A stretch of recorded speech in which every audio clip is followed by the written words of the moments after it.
Welcome back to another episode of the Extra Literary Affairs podcast. Today, Jennifer and I will be discussing another short story by Shirley Jackson called Paranoia. And this is our third story that we've discussed by Shirley Jackson. So if you're interested in hearing our thoughts on The Lottery or The Witch, feel free to check them out. Okay, so we already kind of know, and if obviously everyone that listens, the millions of people that listen to the already know who Shirley Jackson is. So I will keep it very short, but she is an American author who was born 1916 in California, and one of her most famous works is The Lottery, which was published in not the New York Times, the New Yorker, and caused quite the stir because people thought it was true and they didn't realize it was a fictitious story. But anyway, it's about a village that has this sort of annual death ritual or ceremony. And she also wrote novels such as The Haunting of Hill House, which had a Netflix adaptation. Almost has nothing to do with the book, but whatever. And We Have Always Lived in the Castle, which I think was made into a movie. And she died of heart failure in 1965. So before we dive into the story, let me give you a very brief synopsis, because I think this is a story that is much better read by each and everybody that listens to this podcast. So you can, because it's hard to explain. It's a lot of vibes, but I'll try my best. So Paranoia is a short story that follows a journey of Mr. Halloran Beresford. I think that's how you say that last name. That's how I'm going to say it. Mr. Halloran Beresford, a businessman in New York City. As he makes his way home from work, he becomes increasingly paranoid that he's being followed by a man in a light hat. The story explores themes of paranoia, distrust, and the thin line between reality and imagination. The narrative is set against the backdrop of World War II, adding layers of tension and uncertainty to the protagonist's experience. The story was first published in The New Yorker in 2013, long after the author's death, and has since been reprinted in Dark Tales, which is a short story collection published in 2016. That's what it looks like. It's a Penguin. Penguin did it. And there's a lot of great stories in that, so I think everyone should read it if you don't have a New Yorker subscription. Thank you for that, Joey. Can I ask you about the collection that you just put up? Is that just Shirley Jackson's story, or is that various haunted? No, it's only Shirley Jackson's short story, so I don't remember how many. I have read all of them, but so obviously that was produced long after her death, correct? Yeah. And I know that her estate we talk about this often, it's like, disregard my wishes, just print anything you happen to find in my desk. So I'm really glad that, almost 50 years, actually more than 50 years after her death, almost 60 years now, that we are still finding things that are new to me, at least, from her collection. So thanks for bringing this one to us. And Joey, I also wanted to say, loving the vibes and loving our Summer of Madness. Yes, this is a part of our Summer of Madness, which you coined. And I was like, oh my God, that's hilarious. We should definitely do that. So we've been reading stories about people, or the characters are descending into madness. But today we'll decide, is Mr. Beresford mad? Or is he right? We don't know yet. Or maybe we do. And we're going to explain that. So, okay, Jennifer, do you want to give us your first impressions of this story? Absolutely. So I was so happy that we're returning back to the New Yorker. I was very excited. They did this 100-year anniversary, the year of 2025. It's all about the New Yorker. So I'm very glad to see her work published there. As you mentioned, it was from 2013, so quite a long time ago. She never fails to enthrall me with her stories. It's never a disappointment. It's not a complicated story. There's no beautiful passage that I want to read you with this luscious, evocative language, but she is masterful in her suspense building, her character development by what is left out. There's so much in this story, Joey. So I was very delighted and also very happy to continue our Summer of Madness, because it did ask a very clear question, as often our stories do. Whose perspective is correct? And, people have that funny phrase, just because you're paranoid doesn't mean people aren't after you. And I know that's like a modern thing that people have said. And I appreciate you telling us that her son believes that this story was written in the 40s, right before or during World War II. There's a couple passages in the short story that I'm sure that we will get to that highlight that point in time. But with the exception of the dated references to how much things cost in New York City, the rest of it could have happened yesterday. How about you? I really love this story. It's really hard to capture the essence of this story because you're meant to read it and to experience the paranoia along with Mr. Beresford. But one thing that I do really love about this story is the repetition of his name. I mean, Mr. Beresford is like constant. Like if you were listening to it, I didn't have an audiobook or anything, so I didn't listen to it. There's the repetition. Yes, there's repetition of the name Mr. Beresford, even though we know his first name is Halloran. Shirley Jackson does not refer to him in that way. And so this time I've read it, I don't know how many times I've read it, maybe like a handful of times now. I was trying to figure out, why is she doing this? What is the point of making us repeat this? Because I read a lot of short stories out loud to myself, sometimes for, if I feel like it. And this one I did, and I was like, oh my God, this is so annoying. I don't want to keep saying Mr. Beresford, but if I read it out loud, I, of course, have to keep saying it out loud. So, and then I switched it in my head because I was getting annoyed. And I was like, but there is a point to this. We talk about this a lot where, especially in a short story, and especially with an author as talented as Shirley Jackson, she's not doing this stuff on accident. It's not she couldn't remember things and she was like, oh, I don't know, I can't remember the name that I just wrote down. Let me just continue calling him Mr. Beresford. There's a purpose to everything that she's doing. And in this Dark Tales edition, it's only 11 pages. Obviously, if you're reading from the New Yorker, it's just, a single page that's super long. And so I was trying to think, what is going on with the naming convention here? And I think I'm sure we will get into this, but I think the purpose of this story is to evoke paranoia in the reader. So that's why I think it's so essential for somebody to actually read it themselves, because that's the biggest part of this story is how is she evoking paranoia in us when we're not in the story, we're just reading about it. And I think oh my God, how did she do it? It's amazing. It's so subtle. And what you were saying earlier, and then I'll stop here, is that you're saying this is not a really richly written story. It's not purple prose. It's not vivid descriptions everywhere. It's a very simplistic and a logical way of telling a story, and she still manages to evoke paranoia. And that's amazing. Yeah. I completely agree with you, Joey. It was masterful. Just because it was straightforward did not mean that it did not have... You could just be... She was doing a flex. You could be like, I'm just going to throw this in, and I'm just going to throw this in, and I'm going to see who's paying attention. And I completely agree with you that reading this with your own eyes or listening to the audio is the best way to experience it, because it is a little bit... We often talk... Joey, as you will recall, we talk about genre fiction. Like, what is this? What is this not? It is a story that does have a plot. You're sitting on the edge of your seat, like you're trying to figure out, does this guy get home? Is he going to get kidnapped? Is he crazy? Is he not mentally in touch with the reality that's around him? There's a lot that for me, I was like, and then what? And then what happens? And then what happens? And when we go back to his name, Mr. Beresford, I'm like, that's a ridiculous name to me. Like there was a comical element. I'm like, what kind of name is that? And sorry for anyone who may actually have that as a surname. That is not a dig. That is just, I found that a playful, interesting, of all the names you could have picked for this character, why was it that name? And Joey, my working theory on that, the reason that is repeated so often, it's to remind us as the reader that it's like, I am a presence, I am a person, I work in New York. I have a wife. I'm an established person. You can call me Mr. Beresford. You can't call me anything else. You don't call me sir. You don't call me hey Joe. You don't call me anything. You can call me by my title. And that gets slowly and surely my confidence in the character by the way in which Shirley Jackson describes his own voice. Like he's like, I don't like taking this away. It's too crowded. It's too scary. I don't want to do that. So I'm going to try to hail a taxi, but I can't because whenever I do it, I get this weird falsetto voice and nobody stops for me.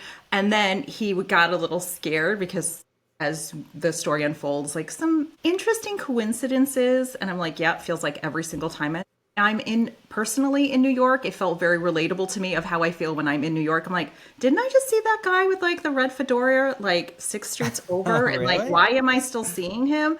I do not believe I am paranoid. I think sometimes there are just coincidences, but it does resonate of like,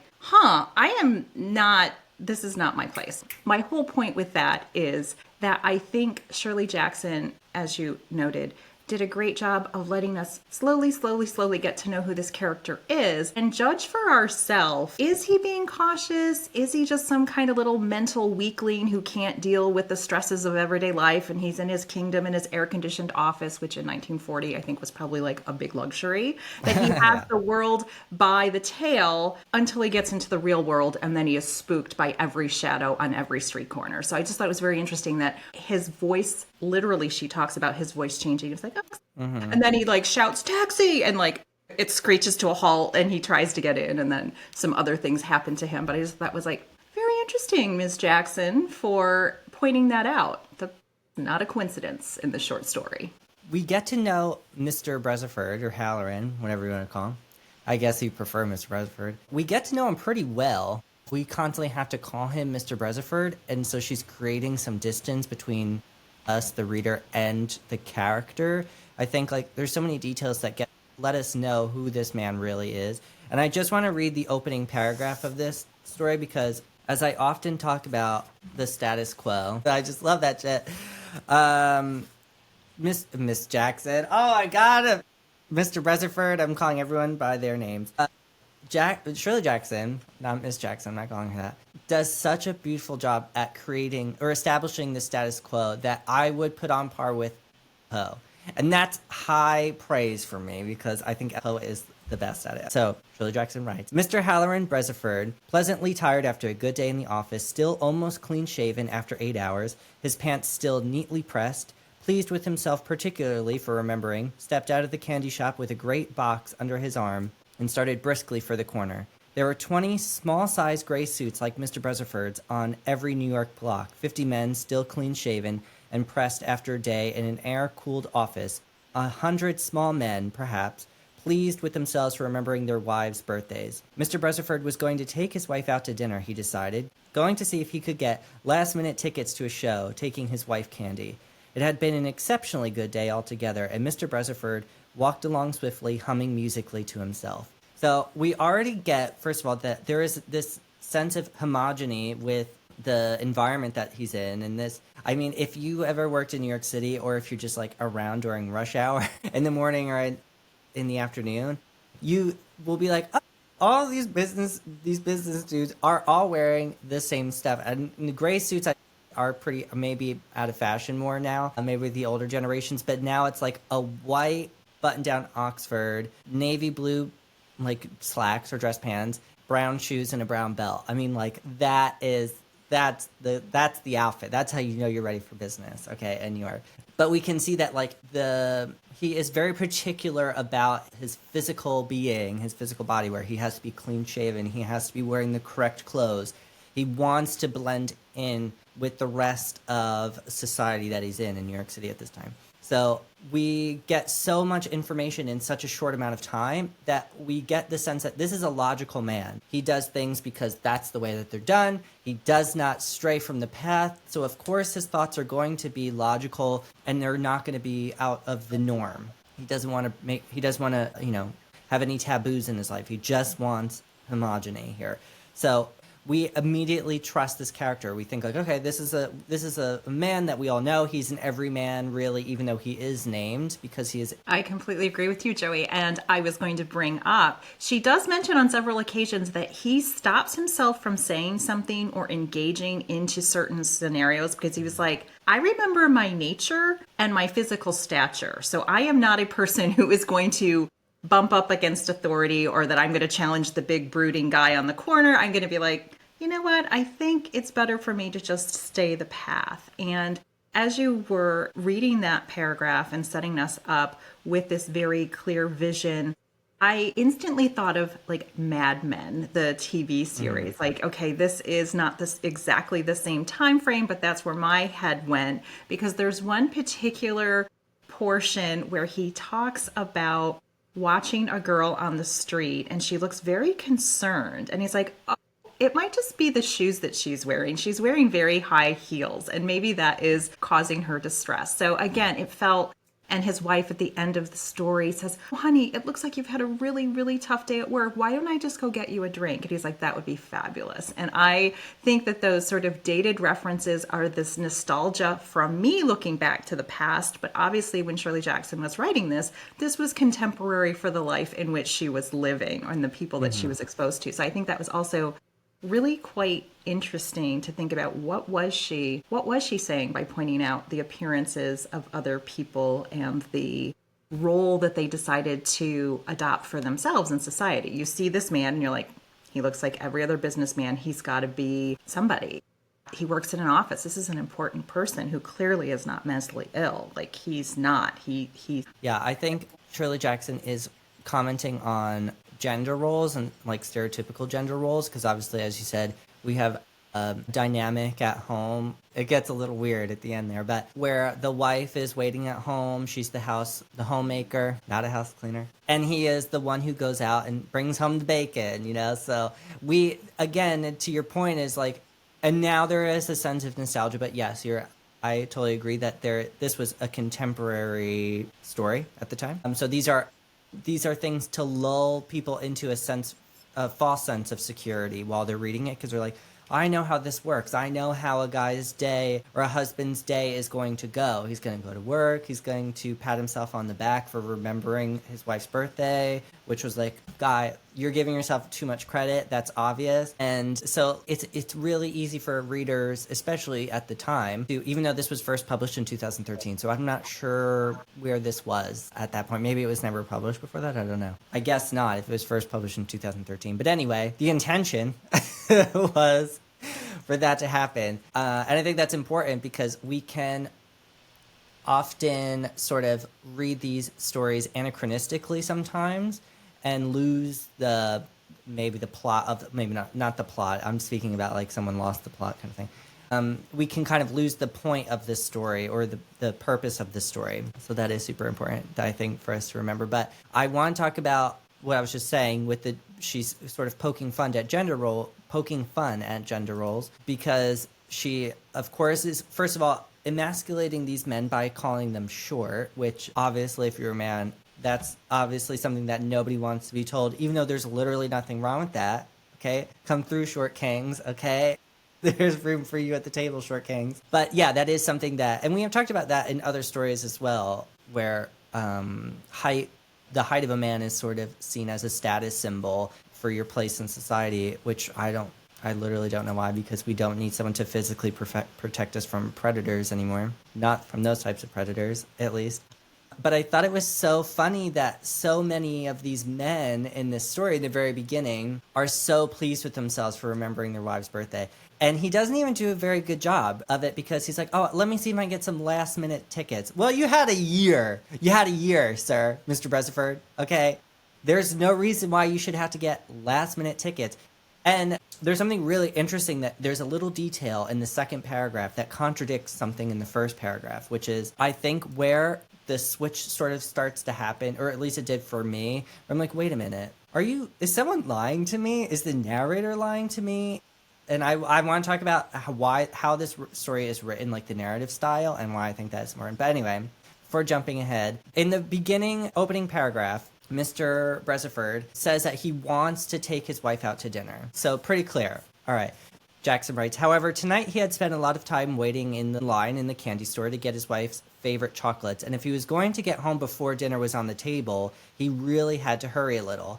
So we're first told, like I said, they're going to go out to dinner. That's the intention. And I'm assuming that his wife also knows that, because at the end we learn that she's dressed in her blue dress, which is like her going out fancy dress. And we were told that. So then why is there immediately a contradiction to that?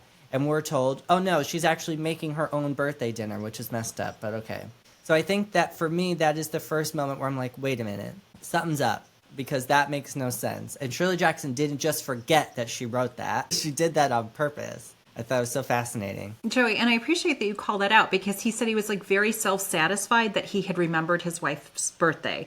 So again, that for me raises the question, remembered as in, oh, it's today. Yes, it is my wife's birthday today. Or remember that, oh, this week I should probably make dinner reservations and get show tickets and go to the candy store not on my way home from work because that might make me delayed and she's sitting there waiting. So there are a lot of those interesting questions about motivation. What does it mean by, being satisfied that you remembered your wife's birthday?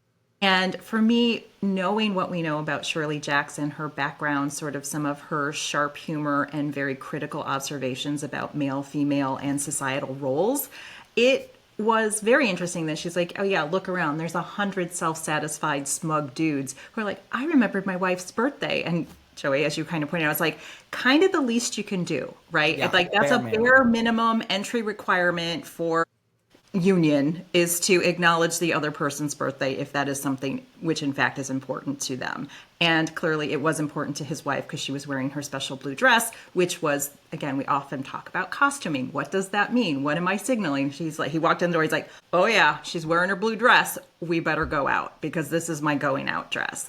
And I just thought that was just really masterful because I think we had also heard about Shirley Jackson and her personal life, that she lived in a very small town. She was often not dressed appropriately to the societal norms of her neighbors, and she was kind of giving them the double flying bird. I think every time with her appearance of like, I am a great writer and I do not need to look like you to still be able to practice my craft. And so I always applaud her when she sort of points out these conventions, knowing that she herself was unconventional. But I have some questions, which I cannot ask her because she has been gone 60 years now, of, are you poking fun of it because you wanted to be part of it, but you don't fit? Or are you asking us to also question the utility of first sight judgments and how much time and effort go into wearing the high heels when you're walking, through Manhattan? Is that really a good use of those young ladies' time? And is that why they have a sour look on their faces? Because their feet hurt.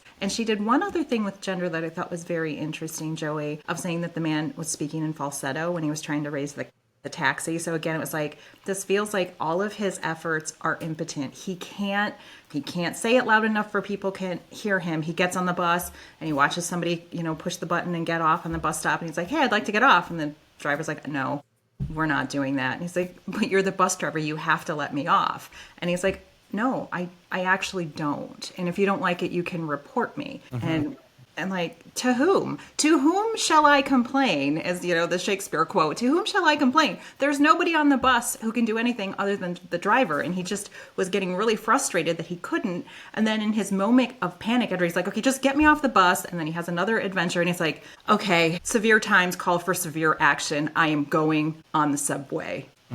Here I go. And I just loved that we watch him sort of descend into levels of comfort of the things that he said he would not do, he ends up doing. And it's just very curious to me how she, as you mentioned earlier, does such a great job of taking us right into these emotional touchstones. He observes other people's behavior, other people quarreling. He was so proud of himself. He's like, I was annoyed, but I am no longer annoyed. Look at me, the non-annoyed man. I'm just going to go with the flow.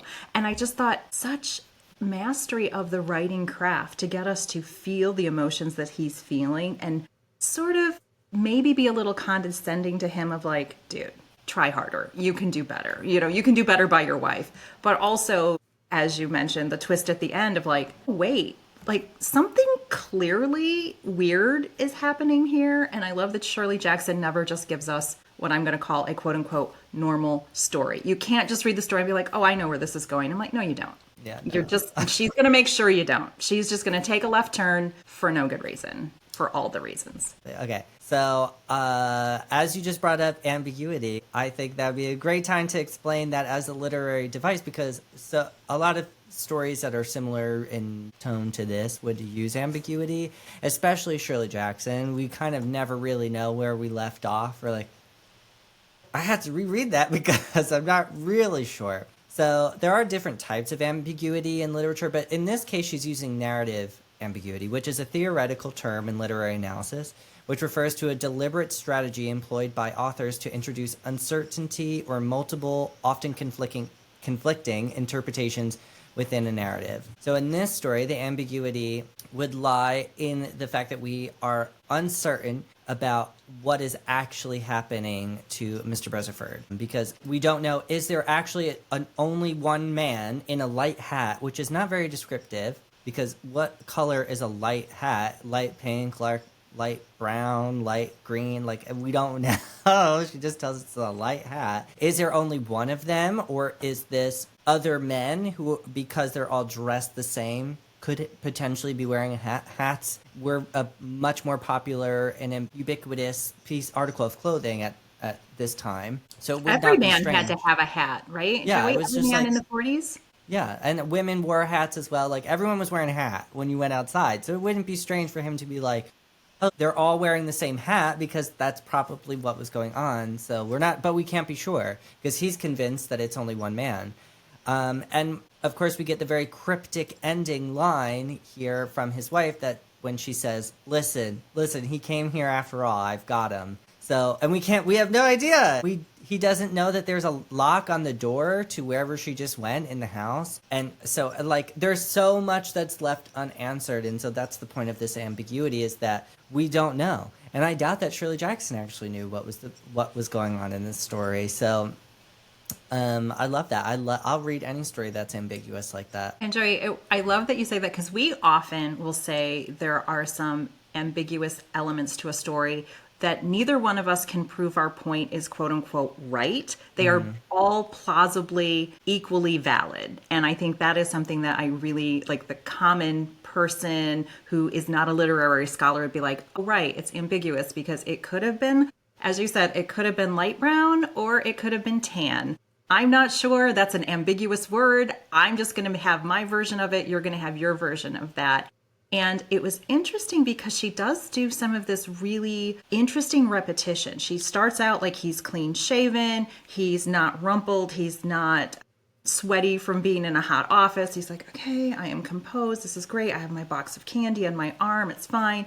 And he kind of gets jostled and all these things happens in the box. I can just imagine that the box of candy's getting like a little squished, but not too squished. And they say, he still looks pretty good, but obviously some things are deteriorating. It's like he left, as you said, he left the office as a king, and he came home very obviously disheveled and upset, which then, and this just really made me mad, Joey, and I think it's too close to what may actually happen in real life. It's the wife's birthday. She's patiently waiting at home. She either did or did not make her own dinner, because is my husband going to come through for me, or is he going to disappoint me? I don't know. And then there's that subplot of like, maybe she's in on some type of plot to get him out of the picture. We do not know, and we shall never know, that there was a woman on the subway who pulled him in and tried to say, hey, you don't even want to see your old friends? Like, what's wrong with you? And then a big burly guy behind her and said, hey, babe, if you want this guy to come into the car, I can help you. So then they make a very clear statement. Shirley Jackson makes a very clear statement about a man physically grabbing him and pulling him forward.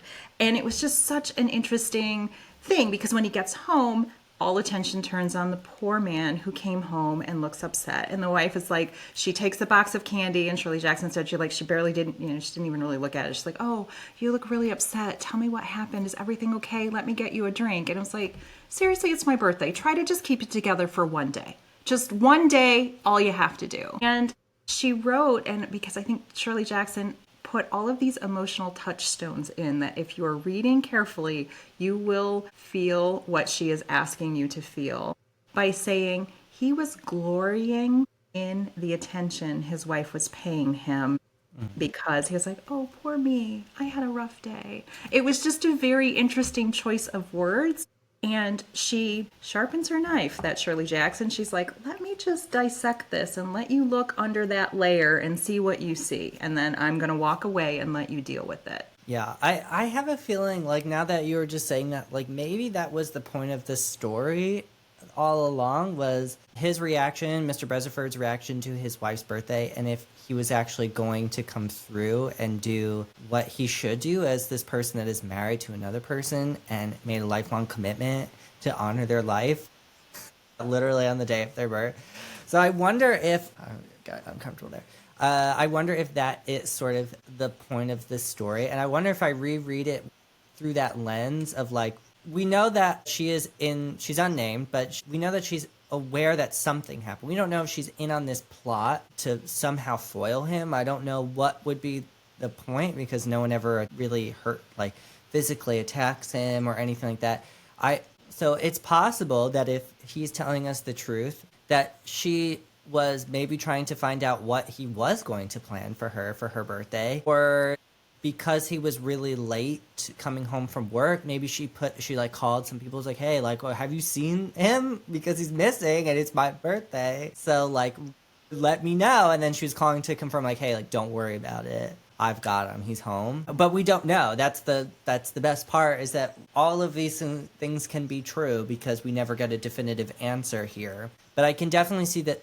I feel like that's maybe a larger portion of the story than I have been thinking about, where that dynamic in their relationship and gender roles might be playing a larger part in the overall story. And now, Joey, I'm so glad you went there, and now I want to take you somewhere totally different, because that's not where I want to go with the story. So I could notice those elements, but I think obviously she hits us in the face with paranoia, right? Like, she's like, let me tell you this story about paranoia. Was this because it was written in the 40s and World War II was probably actively, or we were leading up to it, or it had just passed? They didn't really specify when in the 40s this was written. Mm-hmm. There was a lot of suspicion of outsiders, of foreigners, and they actually said that word foreigner, and that, you can't trust them, or words to that effect. It's like, well, I can't ask this foreigner for help, because who knows what they're up to. And when we were talking about the timelessness of the story, I can also imagine this happening in 2001 after the Trade Center attacks, that people were very suspicious. You didn't want to reach out to anyone. Like, there was just a lot of paranoia and concern and worry and unknowns, that people were very on edge. And it was just very curious that they point that out. And Joy, as you know, I grew up in a very rural community. So my first trip to New York City was like a big deal, right? It's New York City. This is a world-class city. It's like nothing I had ever seen. I also have been fascinated over the last decade of hearing these stories about the mentally ill who are pushing people in front of trains, or assaulting them, or setting them on fire, or doing very atrocious things within that subway system. Now, Shirley Jackson obviously had no way to know that any of these things would contemporarily be happening for us.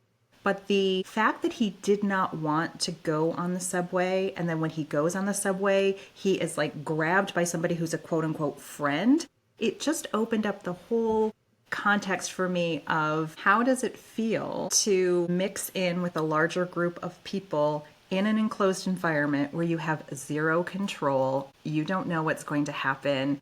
Was that woman? And then he said the woman disappeared into the subway car after she pulled him in, and that other guy helped. And we talk about disappearance a lot, like disappearing into the mist. Was that an illusion? Was that my imagination? Did the person not want to be seen, so she just turned her back and faded into the crowd? There's all of these open, unanswered questions, but I think it's so fascinating, this ripple effect of these devices that various authors from different time periods, different genders, different writing styles are using to get us to think, what is reality? I think he saw at least once the guy with the hat. And was it a flashback? Was it just, oh, I saw a red cardinal. Now I'm going to keep looking for cardinals. I'm like, oh, Joey, I saw another one. You're like, yeah, that's the same one that was just hopping over there. It's not that there's 47 cardinals. He's not following you around. It's a bird. They're out there. It doesn't mean anything special. Yeah, I think it's interesting to also keep that in mind when you're saying about World War II, and we're not really sure when exactly this is placed, or if it was written, supposed to be written in about the exact moment that she was writing about. But we definitely can't ignore the fact that World War II was somewhere in this mix, although we don't know obviously at what point they were, how far into it, or if they were on the cusp or anything. Well, if it was 1940, then they were not necessarily on the cusp, but whatever. They were probably in it. But who knows what was going on at this exact point. But yeah, your point about fear and fear of foreign people, especially as I was reading it this time, and I forgot that little, it was a very quick mention, and it's only mentioned once, that sort of distrust of foreigners. I'm thinking like, oh, what was the connection to the mustache then? Was he sort of connecting it to like the uh, Hitler mustache? To follow up on your point, he made a point of saying, I am clean shaven, and so are all the other people that are around me. So seeing a man with a mustache might have been like when my dad in the 70s had long hippie hair and everybody else had a buzz cut. Like it just stands out, and you're like, I'm not like you. It was a signal to say, this guy is not following the prototype of the rest of us for whatever reason. Yeah, I think there's probably some general distrust of other people. And we were talking about the September 11th in New York City with the World Trade Center, where, yeah, there was distrust. I mean, it was generally targeted towards Muslim people, of course, but there was a general distrust of who could be in on this kind of anti-American, because obviously this is an American author and this takes place in New York City, who could be sort of like who could be sitting out there with nefarious intent. And so I think that definitely added to his paranoia. And probably well, obviously people weren't reading it at the time, they were reading it in 2013. The idea would have been that they would have understood that sort of distrust because of World War II that was going on. But yeah, I think that adds to the complexity of this story and sort of almost justifies his paranoia in general, because I think we're sort of constantly trying to figure out, is this correct? Is he correct in his paranoia? Is this justified? Or are these coincidences? And you were saying about the red cardinal, just because you saw one doesn't mean you saw them everywhere, the same one everywhere. And, because everyone is supposed to be dressed very similarly, that the odds are pretty slim that this person is teleporting from the store to the corner and just like always popping up. It's possible that this was supposed to be sort of supernatural. I don't think so. I don't get that sense from this.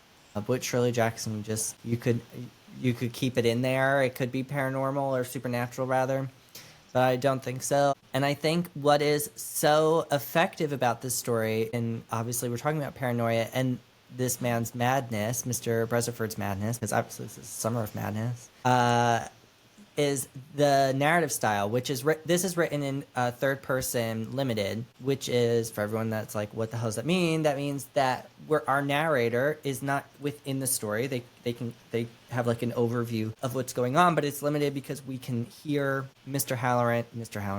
Beresford's thoughts, and we have access to his inner monologues here. But what I think happens is that this slips in between third person limited and free and direct discourse, which, if anyone's read Jane Austen, it's when the narrator slips into something, has a thought or says something that there's no reason for them to know. And I have one example where the narrator says, or Shirley Jackson writes, perhaps the man thought Mr. Beresford's almost unconscious gesture was offensive.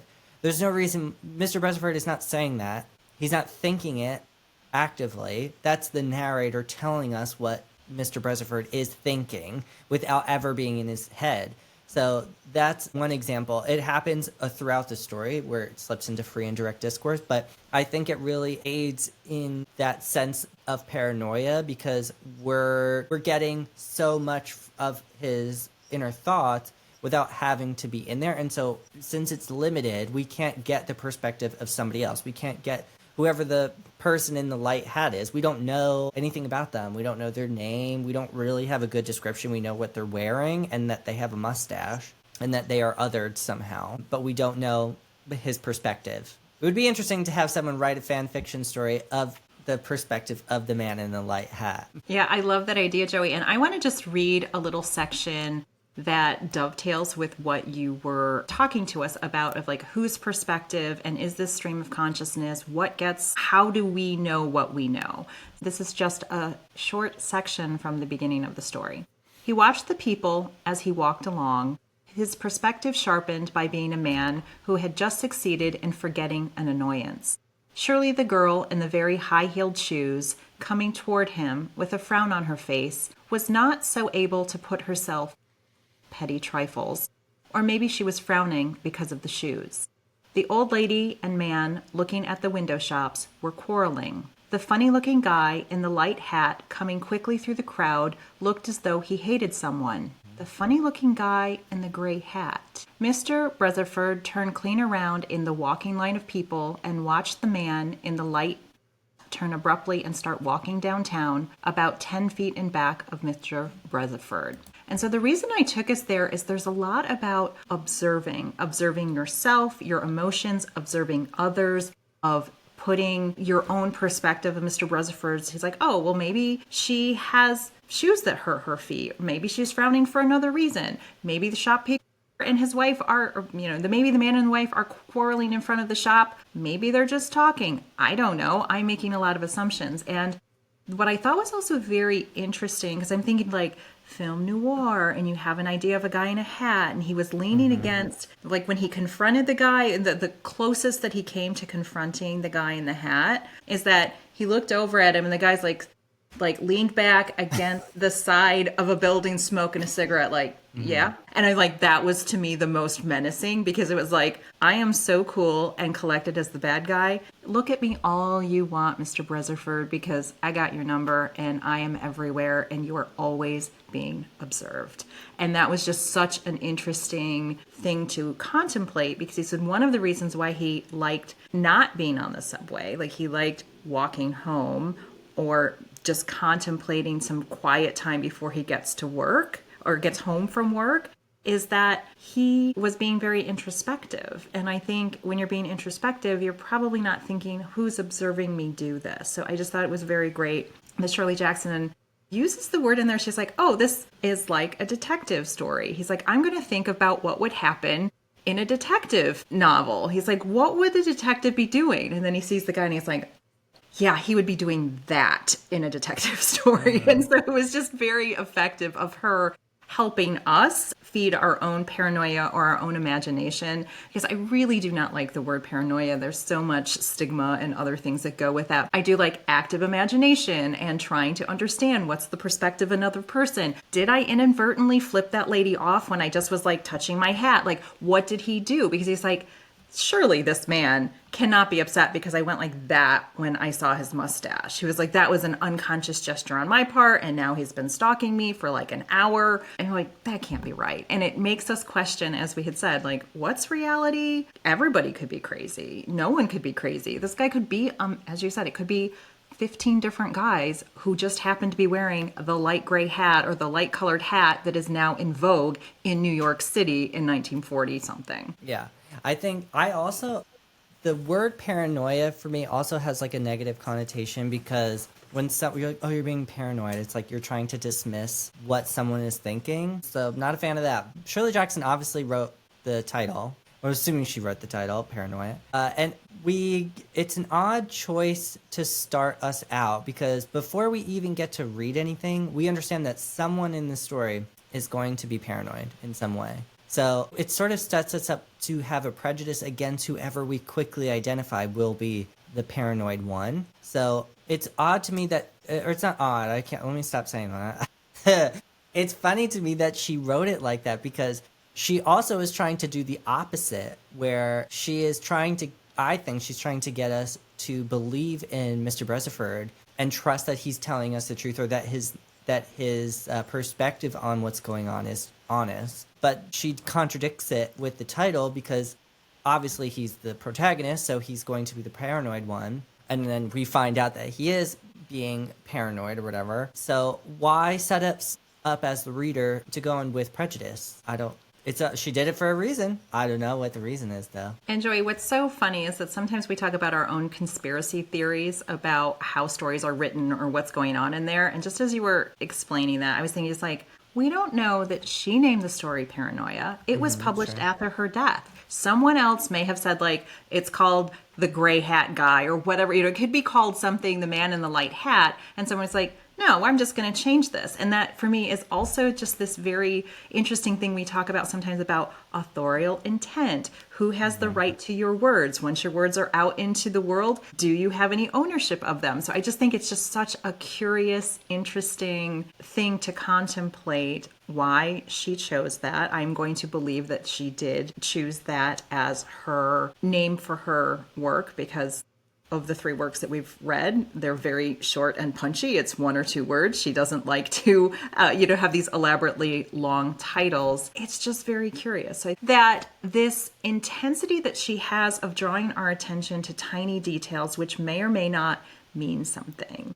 And it was just this beautiful way for us, me in particular, to remember not everybody can just jot off a story like this. Like, she obviously had tremendous skill. We often talk about contemporary writers not perhaps possessing the same level of skill that we are experiencing in some of these older works. And so, Joy, I'm paying very close attention to modern writers who can also just flex a little and prick our attention and get us on the edge of our seat, like Shirley Jackson apparently, from my perspective, did effortlessly. She's like, oh, I've got a story, and it's not going to be what you think it is, but then it is. That's funny because when she was getting interviewed for after the lottery came out, and obviously there was all that stuff about it, she tried to make it seem like an interview, said it was like, yeah, I just wrote this like it was nothing. I'm a genius.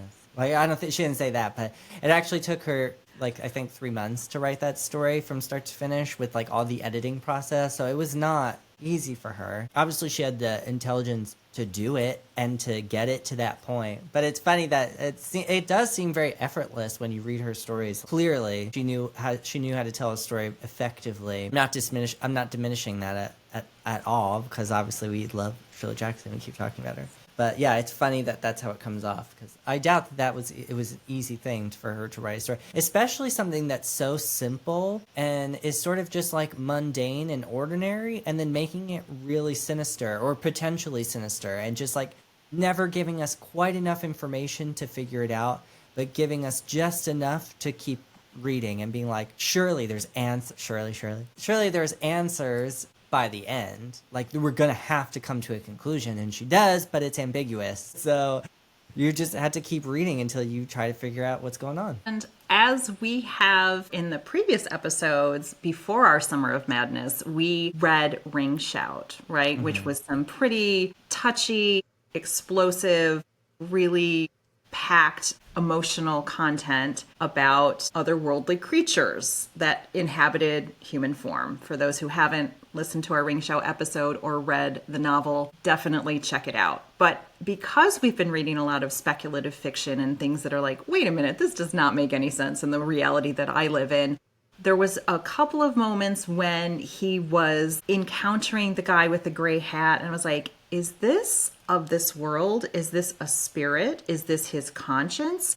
Is this a nefarious character? Is this a member of like the early CIA? Is he a draft dodger? Is he like, are they going to enlist him into the army? Like, what in the world could possibly be happening? And the fact that we don't get a clear answer, and you take us to the last line of the story, and I loved your interpretation. It's like, oh, his wife was concerned because it's her birthday and he didn't come home on time. So she like called the office and called his friends. It's like, have you seen my husband? Because I don't know where he's at. And then she called him like, oh, never mind, call off the search party. Like, he's here. Or can you please come over and get my husband to take him away because he's finally here? Yeah. It's just a really creepy way to end that story of like, whose side are you on? Exactly. We'll never know, because Shirley Jackson is unfortunately dead, and so we can't be like, hey, what is the end? What's the actual truth here? I think it's more fun to not know the truth, to just be like constantly wondering. I think a lot of any story that is super ambiguous like this and is effective, because you could just write an ambiguous story that just doesn't have enough information, and that just pisses me off instead. But I think we call those nonsensical stories, Joey. You could just throw some stuff out there and be like, nobody gets this because it's not a thing. Yeah, I can't imagine how difficult it is to write a story like this, where it has to make enough sense, but not all the sense, because then you give the answer away. Yeah, it's one of those stories that I think about a lot, where I'm just like, what is going on here? And I really like this one because I like all of these in our Summer of Madness, because I think it really forces us as the reader here to kind of slip into the mental state of these characters and be like, what is going on? Are you telling me the truth? Is a narrator telling me the truth? Now, do we have an unreliable narrator in this story, even though it's a third person limited, where that maybe shouldn't be unreliable because this person doesn't have a pony in the race sort of thing. They don't have any reason to lie to us because they're not even in the story. You know, another being, I guess you could say. There's no reason for them to lie. So it makes it even more ambiguous because you're like, well, the narrator, there's no reason for them to not tell me the truth. So, but I think our next story, which will be Frolic by Thomas Ligotti, who's another American writer, despite his last name being very Italian. It's another story that is also ambiguous. I think it's ambiguous. We'll see if you feel the same way. But I think that really lends itself well to a story about madness, because if the characters don't know what the hell's going on, then how are we supposed to figure it out? So we have a few more weeks of our Summer of Madness. We're going to be reading Frolic by Thomas Ligotti, and then we're going to finish that off by reading The Blind Owl by Sadegh Hediat. So that one's going to be interesting. I've started reading it, but I've been distracted by reading other books. So I haven't finished it yet, but it's very similar to Three Drops of Blood in that you're like, what is going on here? Thank you, Joey. I am looking forward to continuing our Summer of Madness and rolling around in these stories that have a lot of legs. It's like even after we read them, weeks pass, little bits and pieces keep filtering back into our consciousness and our conversations, and I'm really looking forward to see where Frolic takes us.